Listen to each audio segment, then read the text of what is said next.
안녕하세요. 2020년도 경영지도사 2차 3과목 노사관계론 강의를 시작하도록 하겠습니다.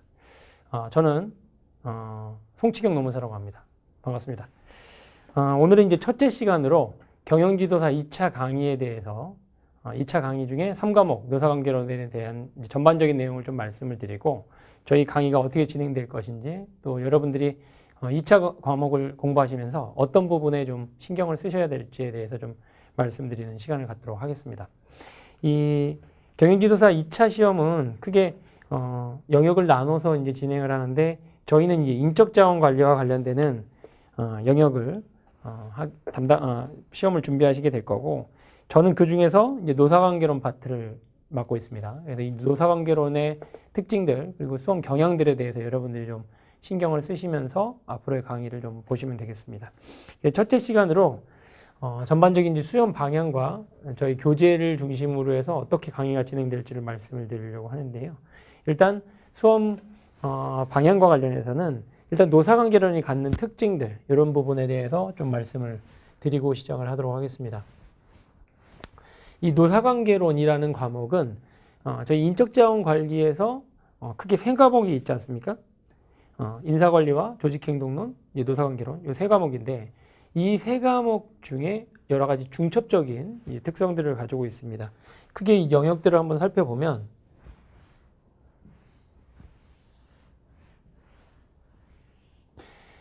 이 노사관계론은 크게 세 가지 영역적 측면이 있는데요. 경제학적인 측면하고 법학적인 측면하고 그리고 경영학적인 세 가지 측면의 영역의 중첩적인 특성을 갖고 있습니다. 그래서 우리는 기본적으로 이 노사관계론, 노사 간의 어떤 관계에 대해서 공부를 하다 보니까 이 노사관계가 갖고 있는 이 경제적인 측면, 특히 수요와 공급이 만나는 그 노동시장적인 측면이 중요한 내용의 부분을 차지하고 있습니다. 그래서 보통 우리가 노동시장에서 인력의 공급과 인력의 수요가 만나는 지점, 바로 이제 임금이라는 가격을 가지고 시장을 형성하게 되는데 이런 노동시장의 이론들이 상당 부분 이제 반영이 되어 있고 그것과 관련되는 부분을 신경을 쓰셔야 됩니다. 또 하나는 경영적인 측면인데 우리가 인사관계론이나 경영조직론 같은 경우에 인사관리의 경영학의 중요한 내용으로 자리 잡고 있는데 그런 두 가지 영역과 중첩적인 측면이 있습니다. 그래서 인적자원 관리가 갖고 있는 경영의 중요한 요소들을 확인할 수 있고요. 그것보다 또 중요한 부분이 바로 법학적인 측면입니다. 왜냐하면 노사관계라는 것은 근로자와 사용자 그리고 노조와 사용자라는 관계에 대해서 얘기하기 때문에 이 근로자와 사용자, 노와 사라는 계약적인 측면 이런 특징도 갖고 있습니다. 그래서 경영학적인 측면과 법학적인 측면과 경제학적인 측면 이 세 가지 영역을 두루 가지고 있기 때문에 이 사이에서 나오는 특징들, 이 사이에서 나오는 이슈들이 시험에 출제되고 여러분들이 신경을 쓰셔야 되는 영역들이다 라고 말을 할 수가 있습니다. 즉 노사관계론이라는 것은 노사 간의 노동시장에서의 관계, 즉 임금이라는 가격을 형성하는 노동시장에서의 관계, 또 법학에서 근로자와 사용자가 근로계약을 맺고 그리고 노동조합과 사용자가 단체협약을 체결하는 계약적인 관계의 법학의 이론들이 상당 부분 반영되어 있고 그리고 인적자원 관리를 통해서 경영을 한다는 측면에서 우리가 다른 과목인 인적자원 관리에 대한 인사관리와 그리고 경영조직론 이외에 또는 중첩되는 영역의 이슈들이 함께 반영이 됩니다. 그래서 이런 세 가지 측면들이 저희 과목의 중요한 요소들을 차지하고 있고 여러분들이 각각의 내용들에 대해서 좀 신경을 쓰셔야 됩니다. 근데 이제 그 중에서 출제되는 영역들의 분포를 보면 법학 영역이 가장 많은 부분을 차지하고 있고 이 법학과 관련되는 내용들의 출제가 많이 되고 있는 측면이 있습니다. 왜냐하면 이 경제학적인 측면이나 경영학적인 측면은 주로 앞서 말씀드린 우리 시험 과목의 인사관리나 경영조직론의 상당 부분 포진하고 있기 때문에 이것과 관련되는 문제가 일부 나오기는 하지만 주로 출제가 많이 되는 영역은 이 법학에 관련되는 부분, 이것이 한 70% 이상 차지하고 있고요. 경영학적인 측면들이 한 20% 정도 차지하고 있고 경제적인 측면들은 한 10% 정도, 노동시장론과 관련되는 이런 부분이 전체적인 구성이라고 보시면 될 것 같습니다. 그래서 주로 여러분들에게 설명드리거나 여러분들이 시험을 준비할 때는 주로 이제 법학의 내용들, 특히 이제 개정법이라든가 관련되는 법률의 제도들, 이런 것들에 대해서 좀 신경을 쓰셔야 여러분들이 수험에 준비를 하실 때는 상당 부분 도움이 되지 않을까 싶습니다. 그래서 이런 특징들에 대해서 기억을 해 두시면 좋을 것 같습니다. 그리고 이런 특징들을 고려하시면서 우리가 이제 수험을 준비하기 때문에 그 수험에 맞는 영역들에 대해서 고민을 하셔야 될 겁니다.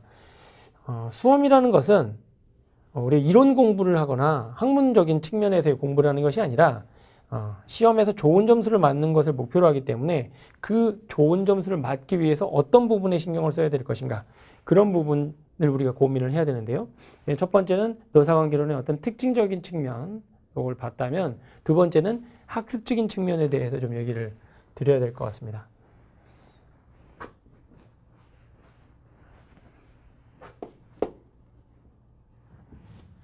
우리는 이제 시험을 준비합니다. 그렇기 때문에 학습 방법론 측면에서 우리가 고민을 해야 되는데, 첫 번째는 수험 방법에 대해서 생각을 해봐야 됩니다. 우리가 이제 1차 시험을 보게 되면 1차 시험은 객관식 문제들이에요. 그래서 어떤 이론들에 대해서 정확하지 않아도 그 내용을 대략적으로 알고 있거나 그 내용을 구별해낼 수 있으면 각각의 객관식 문제들을 풀어나갈 수 있습니다. 그러나 2차 시험의 경우에는 글로 작성을 합니다. 이 글로 작성하는 특징 때문에 정확히 이해하지 못하면, 또 전체적인 맥락을 이해하지 못하면 이 2차 시험에 충분히 대비하기가 어려운 측면이 있습니다. 그렇기 때문에 기본적으로는 이해가 바탕이 돼야 됩니다. 그래서 이해가 되고 이 이해가 된 내용에 대해서 충분히 숙지를 해야 되고, 이 숙지된 내용을 바탕으로 답안을 작성, 즉 현출하는 이 과정을 거쳐야 됩니다. 즉 기본적으로는 전체적인 제도, 이론 이런 것들을 이해한 바탕에서 그 내용들을 암기해서 암기된 내용을 글로 전체적인 맥락들을 이해한 바탕을 글로 쓰는 현출의 과정, 이것들을 거쳐야 됩니다. 그래서 우리가 기본적으로 이 강의를 통해서는 이해를 해야 되는데, 이 이해하는 과정에서 뭐가 중요한지를 말씀드리면 그 부분은 반복적으로 숙지하는 과정, 암기하는 과정을 여러분들이 거쳐셔야 되고, 그리고 무엇보다 중요한 건 자기가 안 내용들을 답안에다가 쓸 수 있도록, 답안에다가 하나하나 발현할 수 있도록 하는 것이 중요합니다. 2차 시험이 갖는 특징은 뭐냐면 출제하는 출제자가 그 수험생의 글을 읽고 답안을 채점해서 점수를 준다는 겁니다. 우리 시험의 문제들이, 노사관계론 시험 문제들이 아주 고난이도의 이론을 쓰는 내용이라기보다는 제도를 전체적인 내용으로 이해하고 있고 그거를 충분히 암기하고 있는 것이 확인되는 이 과정이기 때문에 여러분들이 굉장히 고난이도의 이해력을 필요로 하는 것은 아닙니다. 우리가 그 기본적인 이해력만 갖고 있고 그것들을 충분히 반복적으로 공부한다면 충분히 현출하는 결과를 가지고 올 수 있는데, 그런 측면에서 가장 중요한 건 답안을 작성하는 겁니다. 이 답안 작성과 관련되는 부분에 대해서 우리가 고민을 해야 됩니다. 보통 2차 시험 문제는 크게 논술 문제와 유형을 보면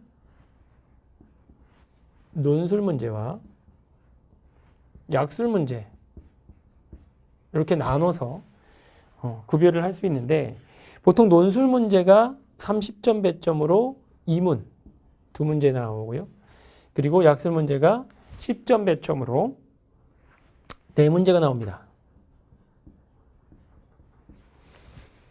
그래서 전체적으로 100분 동안에 논술 문제와 약술 문제를 풀어나가는 과정을 거치게 되는데 이 유형에 맞게 어떤 답안을 구성할 것인가 이거에 대한 고민이 필요합니다. 기본적으로 논술 문제 같은 경우에는 최신 이슈와 법제도, 이론 이런 것들을 중심으로 나오게 되고요. 약술 문제 같은 경우에는 이런 이슈나 법제도, 이론들에 대해서 조금 더 세밀한 세부적인 이론이나 제도를 소개하는 방식으로 구성을 하게 됩니다. 그래서 전체적인 여섯 문항에서 우리가 공부하는 각각의 영역들의 중요한 포인트들이 대부분 나오게 되고 그리고 그것들이 반복적으로 나오게 됩니다. 근데 그 중에서 한 문제 내지 두 문제는 최근에 주로 부각되는 이슈들 위주로 나오게 되고 그리고 네 문제 정도는 아주 중요하지만 기본적으로 알고 있어야 되는 당장 최근에 이슈가 되지 않았더라도 그런 부분이 이제 반영되도록 하는 특징들을 갖고 있습니다. 그러면 우리가 이런 문제 유형별로 어떻게 답안을 작성할 것인가 그런 부분에 대한 이제 고민이 필요할 것 같습니다. 먼저 논술 문제에 대한 것부터 좀 정리를 해보면요. 논술 문제는 기본적으로 문제 구성에 있어서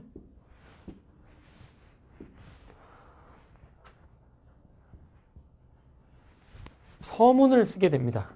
이 서문, 서설, 초창기의 도입부 부분에 이 이슈나 법제도, 이론과 관련되는 의의, 취지, 그리고 그동안의 연역, 그리고 이 문제가 나오게 된 이제 중요성, 배경, 이런 것들을 논의하게 됩니다.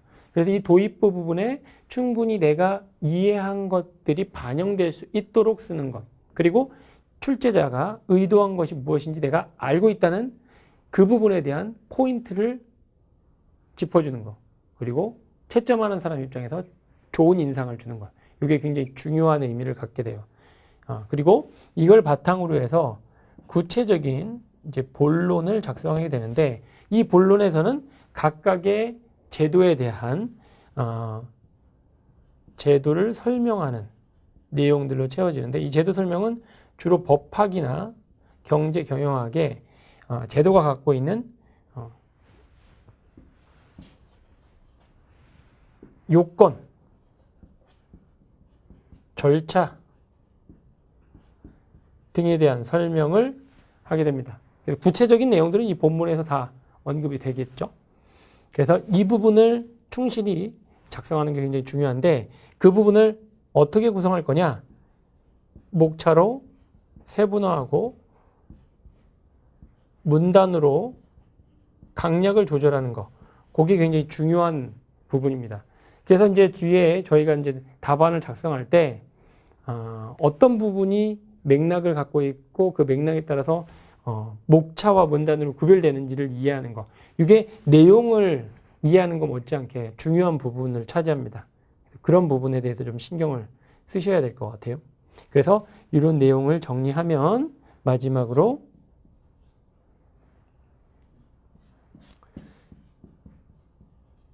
결론, 전반적인 내용에 대한 요약 정리하는 결론을 맺어주시면 되고 이때 전체적인 내용의 중요성에 대해서 다시 한번 강조하거나 이 문제가 갖고 있는 의미 이런 것들에 대해서 짚어주는 거 또는 개선 방안에 대해서 언급하는 거 이런 것들이 필요할 것 같습니다. 그래서 논술 문제는 30점 배점이기 때문에 전체적인 그 배점은 이 본문에서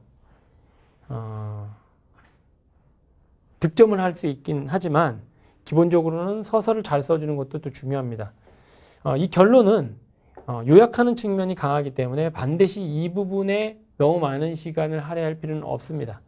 주로 서설을 통해서 이 제도를 알고 있다는 것, 그걸 통해서 본문의 구체적인 내용을 제시하는 것, 요걸 중심으로 해서 목차와 문단을 구성해 주시면 전체적인 논술 문제를 작성하는 데 있어서 여러분들이 좋은 점수를 얻을 수 있지 않을까 싶습니다. 그렇다면 이런 논술 문제와 비교해서 약술 문제는 어떻게 작성이 될 것인가, 그걸 한번 볼까요? 약술 문제는 이런 논술 문제와 비교해서 당연히 분량이나 중요도 부분에서는 차이가 있을 겁니다. 약술 문제는 보통 10점 배점이죠. 그래서 아까 말씀드린 대로 아까 말씀드린 중요한 이슈나 법제도나 이런 것들을 10점의 배점에 맞게 작성을 하게 되는데, 그렇기 때문에 기본적으로 이 결 부분, 이 부분을 안 쓴다고 생각하시고 서술과 본문을 이렇게 배치하시면 됩니다. 의, 요건, 절차. 요 정도 수준으로 답안을 작성한다 라고 보시면 좋을 것 같아요. 어떤 경우는 뭐 이 요건 절차를 같이 합쳐서 쓸 수도 있겠죠.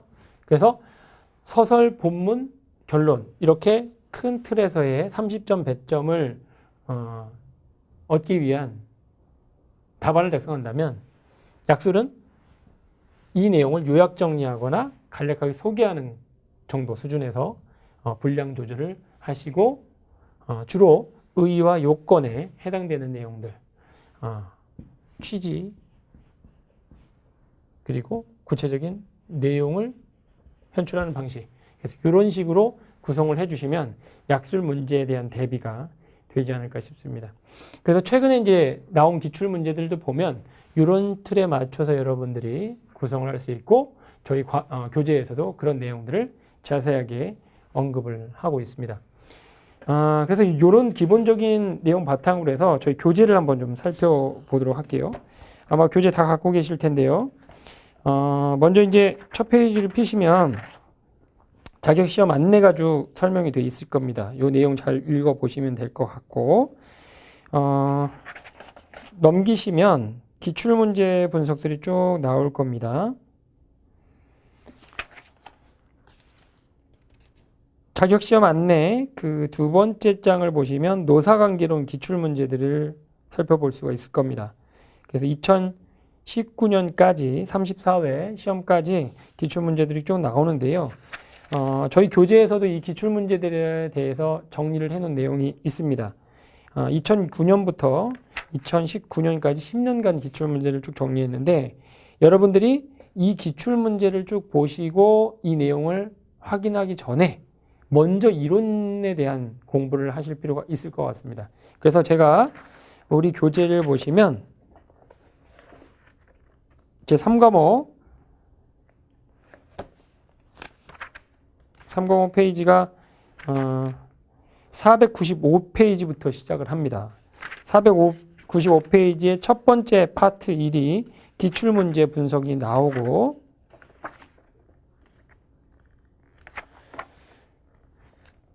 그리고 핵심 이론이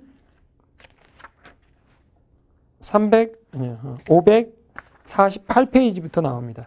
그래서 이제 저는 어떻게 이제 진행을 할 거냐면, 저희가 기본적으로 24회에서 6회, 요 사이 정도 이제 진행을, 회차로 나누면 요 정도 진행을 할 겁니다. 기본적으로 24회 정도, 좀 많아지면 26회, 요 정도 사이 정도 될 것 같은데, 먼저 22회차까지는 기본 이론을 중심으로, 핵심 이론을 중심으로 내용을 먼저 정리를 하고, 그 이후에 기출 문제는 어떤 부분 위주로 해서 나왔다라는 부분을 좀 말씀을 드리고, 그리고 나서 답안 작성에 대한 구체적인 현출을 어떻게 할 건지에 대해서 좀 정리하는 걸로 마무리를 할 겁니다. 그래서 여기 앞에 나오는 기출 문제는 한번 이런 부분이 좀 강조됐다라는 정도 수준에서 보시고, 제가 20여 회차 정도 핵심 이론을 정리한 이후에 기출 문제를 보면서 어떤 부분이 좀 강조됐다는 부분을 다시 한번 정리를 해드릴 겁니다. 그때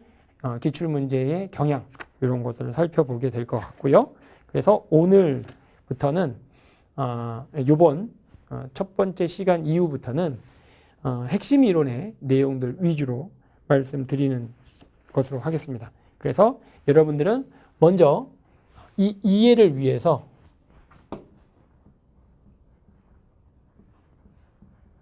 핵심 이론에 대해서 충분히 아실 수 있도록 준비를 하는 것이 필요할 것 같습니다.